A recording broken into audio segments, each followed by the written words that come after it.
Hello and welcome to episode 147.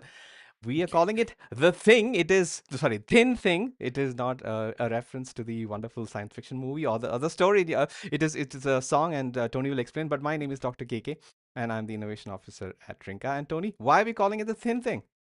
Hello, everyone. Welcome to PubShorts. Well, as you know, KK, better than anybody, we like to name our episodes after songs. And for the second time in recent episodes, we've named a song after a song by the group The Smile, Hmm. which is an offshoot, if that's the right word, of Radiohead.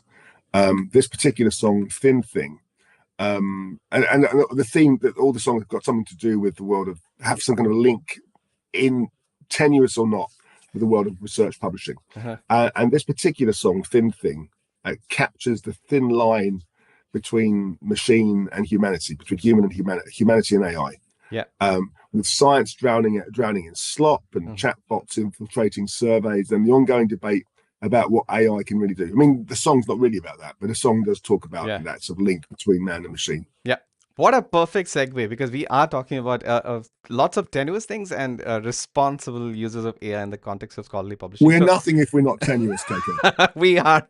I agree. So with that, we switch to the first story, and it is from the Katina magazine. I think Tony, you're familiar with the person who is this magazine is named after. I think I've met her a long time ago. No, Katina Hmm. Stout was the founder of the I think legendary Charleston Conference, a big librarian conference in the US. Right. Um, and the founders of the conference decided to publish an online publication, and they named it after her, Excellent. So, I mean, this obviously this is I think the I first believe. time we are sharing a story from the Katina magazine, and it's a substantive story. So it's titled "AI Tools Are Changing Academic Publishing. How Can We Adopt Them Responsibly?" I think this is the theme of the episode overall. So it talks about the current approach to AI in publishing, which is defensive in the context of AI, focusing on detection and prohibition, which misses the point as AI is already embedded in research workflows. That Tony, we have been aware of it. We ourselves have embedded so many AI implementations in publishing workflows. AI offers transformative potential by democratizing publishing for non-native English speakers. Again, something that we are very passionate about in terms of supporting the researchers from the Far East and the Global South. But it also carries the risks of homogenization and perpetuating bias. I think we covered the fact that AI models can be biased, and that the perpetuation of bias, if suppose AI is trained on these biased articles, in the last episode, 146. So responsible AI use means researchers stay in control using AI as a sparring partner. So we are already into the world of combat sports and boxing for editing. So sparring part of a partner for editing rather than to replace them from writing and creating insights. So humans very much stay in the driver's seat in terms of writing and creating insights, but AI is a sparring partner for editing. So publishers face a dilemma with increased submissions and questionable manuscripts, needing a balance in terms of AI's efficiency while maintaining robust editorial oversight and ethical standards. So this article eventually proposes shifting from publish or perish to publish and cherish. So this is the thing that I think James Butcher picked up, and in terms of cherishing, so, that's a nice sort of a phrase that we can remember. And this is because this would emphasize quality, care of scholarship, and meaningful contributions over sheer output volume. I mean, I can go on about this, Tony, but this article, it's probably the right sort of tone that we need to set in the context of responsible AI in the current scholarly publishing world. Absolutely, this Yeah. is a really hot topic for us. With those of you who watch this podcast on a regular basis will know, the organisation that both KK and I work for Mm. have been championing something called the responsible AI movement for nearly last year now, Right. where we're trying to establish or at least inform stakeholders, mostly researchers. Mhm. What does good practice look like? How should you be using AI responsibly? There is an increasing expectation of openness and disclosure from publishers. That the content that's been presented to them is honest, it's genuine, it's written by them and not written by some machine. And you have to be able to demonstrate that. So no, I think this kind of resonates directly with what we've been trying to do over the last 12 months Right. plus. Right, Tony. I mean, so we have talked about it, but responsible AI as a movement, I think we are launching a new website, and if suppose some people who are watching this or listening in, they want to know more about what we do, especially in the context of helping researchers understand how to use AI responsibly. Where can they find the information? The easiest thing would be just to Google or to search for Inargo Responsible AI Movement, and they'll take you directly to the new website once it goes live. Excellent. So that's perfectly this is another sort of perfect segue. So I'm moving to the next stories. This is from the Atlantic. So Atlantic is also talking about responsible use of AI. This is titled "Science is Drowning in AI Slop." I think this is behind a paywall as far as I remember, even though I've not signed it. So this article is talks about the overwhelming influx of AI generated content degrading scientific discourse. We just talked about it. This easily produced content, because it's very easy to produce content, right? You just ask, let's say, ChatGPT or a Gemini or a Claude to create an article and it'll do it for you. This makes it harder for everyone, including a researcher who's doing literature review, or the public, like people like us, in terms of accessing research content, maybe to learn something about, let's say, our health. It is very difficult to find the gold or the signal in the middle of all the noise. And peer review, the traditional gatekeeper of scientific quality, is struggling to cope with the volume of AI generated submissions. This flood of low quality or fabricated information threatens to undermine public trust in science. And we need to, a community, as an industry, I think we need to work hard and band together to regain the trust of the public. And the challenge extends beyond detecting AI content detection. It has to be beyond that, and also needs to factoring the need for AI to help create plausible sounding, but I mean, in terms of AI can create plausible sounding but incorrect claims, and this needs to be fixed in terms of like the human oversight, in terms of weeding out all this, let's say, I guess, slop or the nonsense that AI can create, while a researcher is asking to create some scholarly content. And so this poses a significant risk to the integrity and the progress of scientific research. And the point of this is sort of reflected in, I think, the Rolling Stones coverage of hallucinated citations. Now the Atlantic is talking about the AI slop in scholarly publishing. It's very mainstream, Tony, as in everybody is aware of the fact that researchers are using AI, and obviously they're not happy, because they want researchers to be accountable for the content that they let out into the world, so that we can trust the science outputs that they create. So once again, we are talking about the same thing. What are your thoughts on the points mentioned in the Atlantic article? Um, I can only agree. I think the if you think not even that long ago, um, the vast majority of the general public wouldn't necessarily be thinking about academic publishing or the integrity of academic publishing in any way. They would just take for granted that they could trust it. If they ever needed it, 1% of the time in their life when they might need to refer to a research article, they knew they could trust it. What we're finding now with increasing use of AI irresponsibly, where you have these sorts of fabrications, is and among other things, is that trust is being eroded. Content is being published that shouldn't really be published. Findings are being presented that never happened. The whole process is undermining trust. And I think if there's one thing the publishing industry can do in the next instant, in the next urgent 5 seconds, and as soon as possible, is to try and it's matters to rebuild that trust. All right, it's time to move on to our next story from Nature. It's a news article titled AI Chatbots Are Infiltrating Social Science Surveys and Getting Better at Avoiding Detection. So, this is a very interesting case of how AI is sort of disrupting a particular methodology in social science. So, we are talking about survey based research methodologies. So a researcher has shown that a bot that basically is indistinguishable from a real person is getting, I mean, bots such as these are getting in the way of such studies. And this is a big worry for social science research, because survey based methodologies are very important. And some people are of the opinion that we might have to go back to paper based surveys, because everybody was using online surveys. I mean, I'm sure that, Tony, you have participated in surveys where Of you've been course. asked to. So now we can get, let's say, you and I can get a AI agent to do it. And obviously, that's not our response. And the whole point of the accuracy of the data collection and the sort of ownership of the responder is taken away. So this AI bot could answer questions and even pretend to be a specific type of person. So maybe I can ask an agent to sound like how I would sound based on whatever it knows about me. And so this is obviously, it's a profitable business, and there are some companies that run these online services, and they're increasingly finding it sort of finding these bots harder to sort of prevent as well as harder to detect. So this eventually is referred to as a scientific validity crisis in the article, which is behind the Nature paywall. But if you are subscribing to the newsletter, you would be able to access it.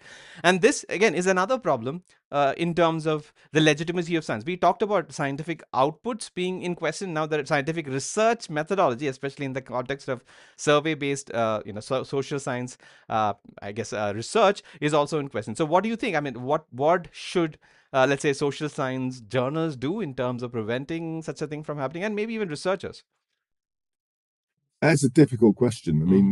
mean, we've talked about the use of AI responsibly and human guardrails in terms of um, managing the content, but this is more about the research process. Mm-hmm. Is what should the funder be saying? What should the institution be saying about, or what should the person behind the research Mm-hmm. be thinking about in terms of demonstrating integrity in the data that they're communicated? If the data is being collated by AI and it's riddled with errors, what possible use is that data to anybody? So there need to be guardrails all through the process.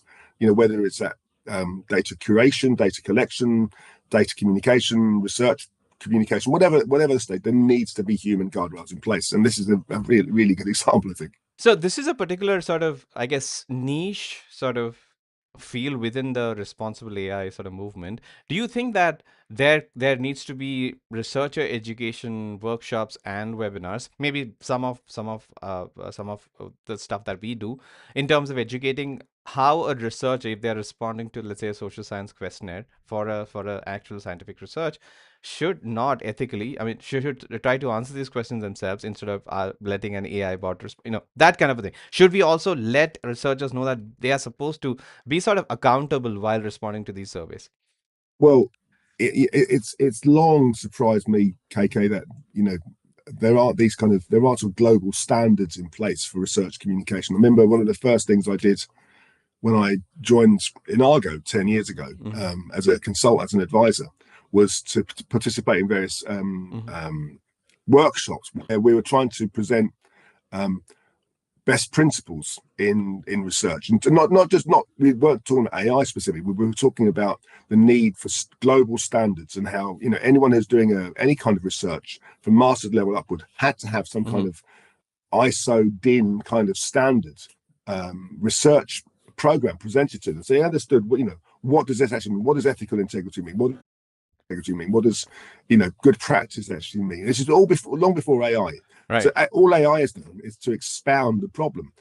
if an, pardon me, if a researcher doesn't appreciate what is good, what is ethical in terms of the research communication, he or she might be creating this survey, getting thousands of results and thinking, oh, this is fantastic, look at Right. the data I'm getting. But Right. if they don't understand what good principles mean and what their organizations and what publishers are expecting of them, Mm. then they'll just continue. Yep. And quick, you mentioned workshops. Next week at the Researcher to Reader conference, myself as well as our colleague Mary Miskin are part of a workshop in terms of responsible use of AI in the context of researchers and research output creation. We're very excited about it. I hope that this will help us sort of understand what I think the researchers as well as the researcher readers spans the entire, I think, publishing industry from all the way from readers and all the way into people who create the research. So from multiple perspectives, and we hope that we would come up with some interesting findings in terms of responsible use of AI as well as AI disclosure. So excited about it. And if somebody is listening in, if you're attending the conference, we'd love to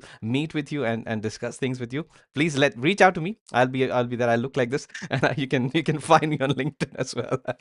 All right. Don't So let it put you off. all right. So moving on to the next story. Tony, do you have your crystal ball ready? I have my cup of coffee ready. All right. So maybe you need a crystal ball because we are talking about AGI. I think you predicted 10 years the last time I asked you this question. So this is a Nature comment title. Does AI already have human level intelligence? The evidence is clear. So some philosophers and AI experts argue that AI, specifically large language models, has already achieved human level general intelligence, and so this is this group of researchers, and these people suggest that definition of AI is often AGI, sorry, the definition of AGI is often confused by ambiguity, fear of disruption, and commercial interest, leading to skepticism. This article that I'm sharing, uses Turing's 1950 paper and its limitation as it's his imitation game as a starting point, noting that current LLMs like GPT 4.5 are now passing the Turing test more often than humans, and they present a cascade of evidence showing AI performing at hold on at expert at expert levels in various domains. I think we talked about having these. How do you now establish the benchmarks for AI in terms of different fields, and you need to have experts sort of test the AI and everything a few episodes ago. And so some of the common objections, the AIs being parrots and just sort of regurgitating text and everything, and the lack of world understanding and world models, or not having bodies, the physical bodies to inhabit the four-dimensional world we inhabit, are some of the limitations addressed. And the authors also conclude that recognizing AI's general intelligence is crucial for policy, risk assessment, and understanding the nature of mind, marking a significant shift in the whole sort of AI evolution and AI's evolution into artificial general intelligence. So I don't know if you got a chance to read it, but what do you think? As in, do you want to change your prediction? Some people already think that AGI is already here. Some people think that it can never be achieved in the context of LLM models, large language models, and we need, let's say, world models and everything. So what are your thoughts now? Well, I think LLMs are getting better Mm-hmm. in terms of processing and regenerating information. This episode is about AI slop, and I think those issues don't go away just because these LLMs are getting faster and more accurate, or getting better in terms of processing data that's given to them. If the data that's given to them is wrong, Mm-hmm. or if it's for example, in our world, absorbing academic literature that might contain retracted papers or hallucinated references, then that AI is going to be wrong. Mm-hmm. A human may be able to, like that particular author in the earlier paper, where he said he noticed it was a paper that was written by him, Mm-hmm. and named colleagues that he was aware of, but that paper never existed. Unless you've got humans in the loop, that sort of situation will just continue, and the problem will perpetuate. So yeah, AIs are getting better and better. There's not a question of whether our AGI is actually possible. I'm sure one day it will be possible, Mm-hmm. but it's whether it should be allowed in the process until there's 100% certified validity that everything that's been generated is accurate.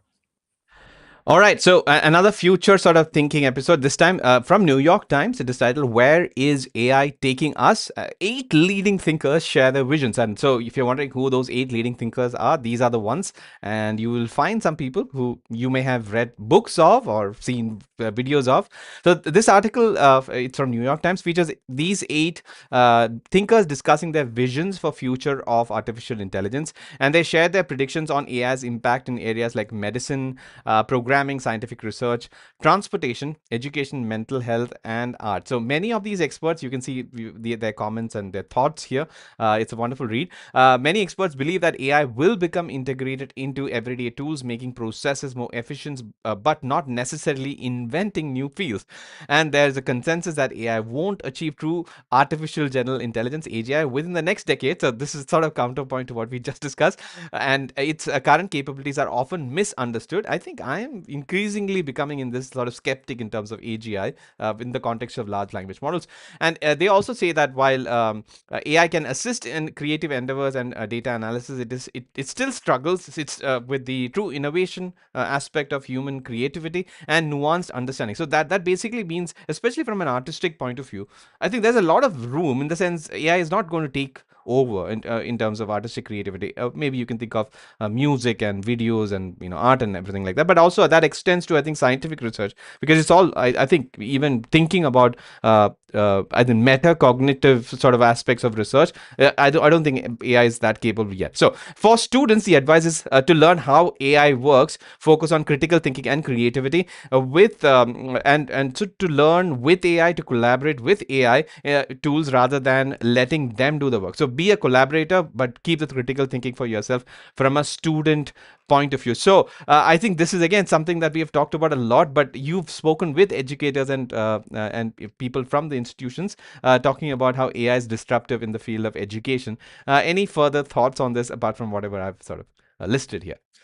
No, I think those eight thinkers, quite a wide range of views in that particular paper, but those eight thinkers are kind of presenting the facts in an intelligent way. There was, I think, one comment about how um, the thing AGI is a lot further away than it's actually than we actually think.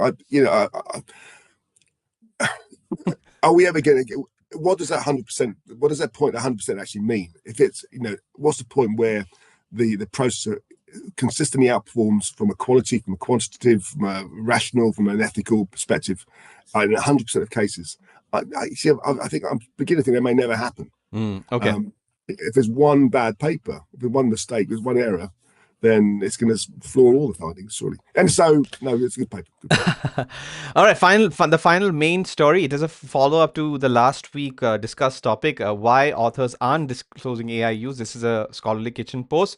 And so this is the part 2. So you have to read part 1 to understand this. So the main argument is that the current disclosure guidelines are failing because they are too demanding and vague. This pushes AI use underground rather than making it transparent. I think it's a very valid point. The author of the article, Avi, believes publishers are asking the wrong question in terms of how researchers are using AI, and this focuses on the process over the outcome, and he wants this to be changed, sort of rephrased to, can the work that the authors have done using AI, can that work be trusted and reproduced? So basically shifting the onus to research integrity principle and the quality of the output. I think this is a very valid point, and publishers should, in his opinion, should replace narrative disclosures with simple task-based declarations. And he says that these should categorize AI use, literature, for example, literature discovery, data analysis, rather than requiring detailed workflow description. So I think I don't agree with that, in the sense disclosure can be as I think transparent and detailed as can be, and requirements for deeper disclosure, in his opinion, should only be escalated when AI use directly impacts reproducibility, such as in data analysis or modeling, and not language editing. So there is an element of conflict of interest as well here, because Avi's business is for language editing as well. So the author should sign an explicit responsibility statement affirming their accountability in the data analysis and interpretations of the manuscripts, and publishers should train editors and reviewers to assess AI concerns only regarding methodological soundness, data integrity, or reproducibility, and stylistic aspects should be excluded from integrity judgment. So just to sort of summarize, in the last the first part of the article, Avi wrote that it is the shift should shift the main thing regarding AI use in scholarly output should shift from AI content detection to accuracy, and he's following up on that with the sort of different way to disclose AI, and depending on the situation. So where are you in the context of AI disclosure, and do you agree with Avi's sort of stance that we should be discussing or rather asking the researchers the right question in terms of accuracy and reproducibility of the output rather than how they used AI? I don't think I agree completely. I think, yes, in terms of reproducibility, absolutely right. But I do think the authors should be responsible for communicating the process as well, and declaring how they've used AI. If they've used AI simply for language preparation, there's nothing to be afraid of. I mean, I know you wouldn't necessarily say I use Microsoft Word to check my document, right, before I sent it to you. But this is a bit further on than Microsoft Word, and they're using simple word processor. I think part of the responsible AI movement is encouraging disclosure and openness in terms of how AI has been used. And I don't think we should be setting rules. I think we should be, if anything, defining, this is kind of essential. This is information that we must have. This is good to know. This is good practice, but it's up to the publisher or maybe the subject area whether disclosure is actually required or not for that particular granular area. But no, I think, it's up to the author. to inform themselves and for them to understand what does best practice means at every stage of the process. Right, right, right. All right, Tony, ready for the quick hits? Yes, yes, yes. And Always ready. and have you been watching, or have you caught up with the AI wars in terms of the ads that were aired during the Super Bowl? Anthropic and OpenAI. No, I haven't actually. I know nothing about it. I've been too busy watching the Winter Olympics. Right, right. Okay, so I'll give you a short sort of summary. Basically, there were, I think, three big ads by Anthropic to sort of mock, make fun of OpenAI's now, starting to have ads in ChatGPT conversations. So you have to watch it once, and I loved it. In fact, we have been talking on LinkedIn. A bunch of people have been talking on LinkedIn about these. So the basic place that we are in 2026 mid Feb is that OpenAI is bringing ads, and Anthropic is becoming the favorite for pros because of things like Claude Cowork and Claude Code. So the first quick hit that I'm sharing is regarding Claude Cowork, which is basically an extension but a non-command line interface version of Claude Code, and it is now it's already a hit. I've already tried it out, and it's wonderful. I still am using Claude Code more than anything else, and Claude Cowork is available to me because I upgraded my subscription to Max. So check it out, and it's basically taking over. A lot of pros and even in the scholarly publishing industry are using it, and so this basically is it's an agentic sort of a workflow where it can do a lot of autonomous handling of tasks using the files in your system. Obviously, there are security concerns, but if you know how to work it, it'll probably enhance, and it will be so sort of make your life so much more efficient. And I've already experienced it. It is wonderful, Tony. I wish I would be able to walk you through some of the things that you can do with some of the things that I'm, in terms of especially my But you'd be personal. revealing all your life secrets if you did. You'd have to shoot me. No, but more importantly, I use Markdown as a file format where I collect my thoughts for my writing for the last several years, and I can let Claude Cowork look at the folder of all my thoughts that I've collected, maybe all the blog articles that I've written or whatnot, and then come up with these synthesized findings, which are these inspirational points for future work. It is incredible what it can do, and I don't have to send things to the browser and everything, and it's wonderful. So it takes a lot of the admin task for a nerd like me in terms of managing my own personal knowledge management systems, and it is making my life joyous in terms of doing these kind of learning, writing, creating experiences. Anyway, so that's the first quick hit. Maybe when we meet the next week, maybe I can walk you through what I can do with Cloud Code. Any thoughts on it before I move to the next quick hit? I'm scared. Or B? No, no. How this is all evolving in terms of how people are managing their research and their knowledge banks. It's incredible how quickly things have changed. Right. Right. So let's talk about a quick an AI tool called Kenius. It is designed to assist students with academic research. It aims to mitigate the risks of current AI search tools by introducing friction to encourage deeper user engagement and critical thinking. So, unlike, let's say, for example, Google making things easy by surfacing things without you having to go to the actual source and create by accessing information through the AI overview, this artificially introduces friction so that people are forced to sort of do the old-fashioned way of learning. And so this was made fun of partially, I think, in James Butcher's journalogy, in the sense, he thought that it may not work out. But whatever. The point is, people are trying the exact opposite way of how the world is going. So what are your thoughts on it? Would you want, let's say, some students use Kenius to artificially introduce friction? Would you think students are going to adopt it? I, I, I, I okay. The part of me says, if there are stages in the process where the object that you're using is questioning or pushing back against your findings, okay, then I can see there being some sort of validity there. Particularly, for example, if a researcher is creating a paper and presents 10 references, and then the AI comes back and says, look, are you sure these 3 of these references are correct? Maybe you should be looking at these. Here's some options, or go and find 5 others before I tell you what my opinion is. Right. Okay, that kind of learning tool, in a sense, almost, is, I think, potentially a good way of using AI. Artificially creating kind of friction, though, I just think smacks of 2001: A Space Odyssey. So All right. Thanks for the reference because we are increasingly heading into another sort of a dystopian story. But after the next story, we have a story from Google, Google's Project Genie, which is a experimental research prototype that helps users build 3D models. Is already available for testing. And basically, if, to catch Tony, if you to remind you that. 3 episodes ago, I think we talked about AGI, artificial general intelligence, maybe being achieved by these world models, and Genie is a world model. That's the main thrust of the story, and Google is already in the playing field with its own world building model. So you can create models like how you have in virtual reality or on computer games, things like that. So any thoughts on world models? Are you going to experiment with Project Genie at all? I'm not going to say anything just yet because I'm still getting my head around LLMs. So I'll leave the commentary to you. All right. The last thing. This is the most dystopian story that we have ever covered, I think, on PubShorts. New site, Tony, lets AI rent human bodies. So it's basically AI, agents. The basic thrust is that the AI agents, when they cannot sort of do things in the physical world, they look for human bodies, willing bodies who are willing to work for them.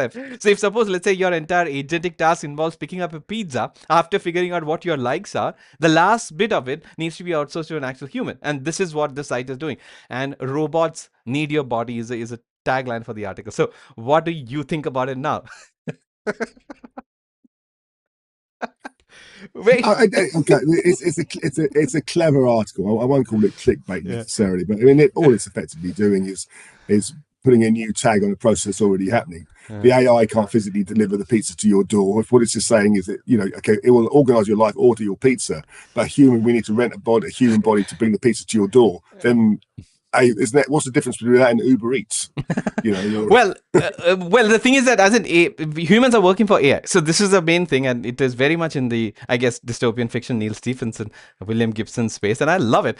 Anyway, so this brings us to the end of episode 147, where we call it the thin thing, and because of all these sort of quote unquote tenuous AI based experience, especially in scholarly publishing. So Tony, obviously this means that we have had 146 episodes published already, and we've covered all sorts of topics like this. And so people, if they haven't sort of caught up with the AI affecting research and scholarly publishing, they must watch it. So how can they watch it, and where can they watch it?